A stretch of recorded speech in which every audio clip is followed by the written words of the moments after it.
Good morning. Let me see. Yeah. Today I'm going to talk about approaches to writing in experimental poetic work, specifically in the context of illness, disability poetry as a form of inquiry. Work focusing on the variable body is often overlooked or unattended to in contemporary writing. I will outline the tensions surrounding the articulation of my experience in phenomenological creative practice and talk about the dangers and opportunities present as this work enters public space.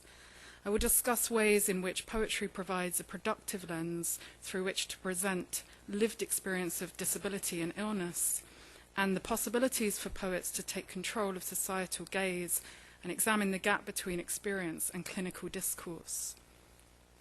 Disabled ill writers such as Larry Aigner, Paul Blackburn, and Bernadette Meyer have avoided keeping illness, disability narratives at the center of their writing. In her poem, The Way to Keep Going in Antarctica, Bernadette Meyer gives an account of her experience living after her cerebral hemorrhage. She begins, "Be strong, Bernadette," and without mentioning the stroke, directs her attention to the exterior world. Her frustration is palpable. Nothing outside can cure you, but everything's outside. Refusing to remain at one register, Meyer embeds existential philosophies by way of seeking resolution, quote, "until there is no more panic at the knowledge of your own real existence," end quote. Preferring to record events from his porch, Aigner seldom mentioned his cerebral palsy in his poetic oeuvre. Such a lack of identification raises questions concerning how we retrieve and theorize cases of embodiment where embodiment is not directly present, but implicit in the context of what we know about the life of a poet. In Paul Blackburn's collection, The Journals, illness is not central to the work, but underlying and distanced. The poems are not in crisis, yet focus on the minutiae, details of living, cats, light, shadow, weather, seasons, ecology, climate, a tenderness for the everyday. Rarely we find an admission or Blackburn referring to his body, quote, "Winter, move, ing, my hand creaks," October Journal, 1970. The view sharpens and the body intervenes. The frame shifts from the outside world to the world of the corporeal, fostering a sense of the confessional, something personal which the reader clings to, and in its sublimity allows access to the suffering without a sense of drama.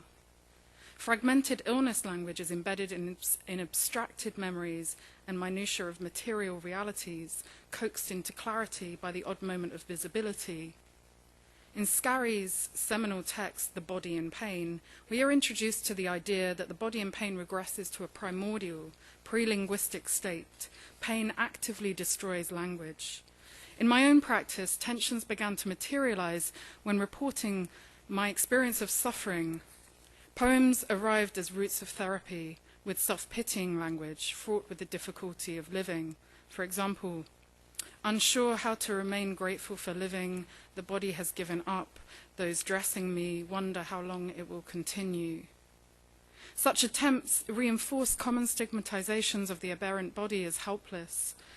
Laura Hershey's poem, Telling, speaks clearly of the tensions and dangers present in the act of writing disability. Quote, "No one will understand, their eyes will become fences. You will park yourself forever on the outside, your differentness once and for all revealed, dangerous." Accompanying this, she writes in prose, "I've decided that I needn't leave my disabled body behind in order to fool and comfort my reader." And the poem operates as a socio-political, honest and insightful text, and it is worth bearing in mind Leonard Davis's quote, "The disabled body is always the reminder of the whole body about to come apart at the seams." Disability studies reader. And yet there is something alienating and accusatory in its discourse, bringing to mind tensions surrounding spectatorship and audience reception.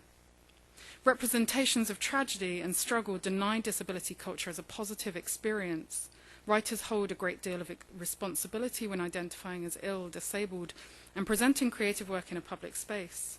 Rosemary Garland Thompson speaks to some of the issues raised by A.J. Bard's criticism that disability poetry is, quote, super sentimental, self-pitying, and eliciting superficial sympathy. In her essay, Feminist Disability Reader, Garland Thompson claims the purpose of feminist disability studies is to unsettle stereotypes, retrieve roles, denaturalize disability, and reimagine disability by rewriting oppressive social scripts. The reimaginings seek to, quote, refuse narratives of pathology, sentimentality, catastrophe, overcoming, and objection that work to circumscribe our lives, limit our imaginations, and crush our spirits. End quote. Reimaginings depart from emotional commentary and begin to foster new routes for creative enterprise. My concern then shifts towards the practical application, how a writer conveys the experience of medical spaces and associated procedures, the medical room, the waiting room, the linguistic and clinical violence used against their bodies. Denise Riley's phenomenological work, A Shortened Set, deals with, to borrow from Carol Watts' essay, the process of becoming other. Her experience of surgery is shared and commonplace, and Riley underlines this, quote, your feelings, I mean mine, are common to us all, end quote. The fragmentation of self and pronoun play is intentional, identity is in flux. Riley returns to the notion that suffering is a shared experience and yet somehow incomparable. Show your wound. Ah, yes, mine's deeper. Cruelty without beauty. Nothing is comparable with one's own emotional loss. This is poetry which thinks and feels. The reader oscillates between the physical scars and conceptual scars. Something has happened to the body, and the memory locates this, but all sentimental language is dispensed with. The reader is rendered without subscribing to the usual conventions of elegy and lament. We are left with a retrospective, flat telling that offers a new register. Quote, I know a child could have lived, that my body was cut, end quote. Arthur W. Frank writes that because the, quote, communicative body is dyadic, the self-story is never just a self-story, but becomes a self-other story. He reminds readers of Lacan's notions of the body self, quote, being named are paradigm exchanges, end quote. In the disability anthology, Beauty as a Verb, poets reimagine struggle as positive experiences. Alex Lemon insists her imagination ballooned, it became wonderfully corpulent after brain surgery. Anne Kaye confronted the realities of her skin disease by drawing parallels with the language of the natural world. Her impetus to write is to assuage terror, tame it. Rusty Morrison writes, chronic illness is a new language that my body is acquiring. Listening to hear it and to speak it with increasing fluency will allow me access to certain departures from understanding, new or altered language, which the fluencies of illness are offering me. End quote. I have long been interested in the linguistic appropriation of scientific terminology in poetry, the productive tensions creative when the clinical mixes with sensibility, when the technical is charged by the quotidian, when lyricism judders against the precision of thought. I'm interested in the way information embedded in a poetic structure carries a specific frisson, how appropriated language finds a synthesis, garners a new resonance, and becomes an ingredient of communication. Taking control of the gaze, appropriating scientific lexicon and medicalized language, and avoiding self-pitying narratives seems to be ways to support first-person phenomenological accounts of illness and disability in linguistically innovative poetic work. Joan Ritalik provides a procedural note to her poem AIDS, I, Separance. The poem, much like the disease, moves through and destroys the letters of the alphabet and the source text.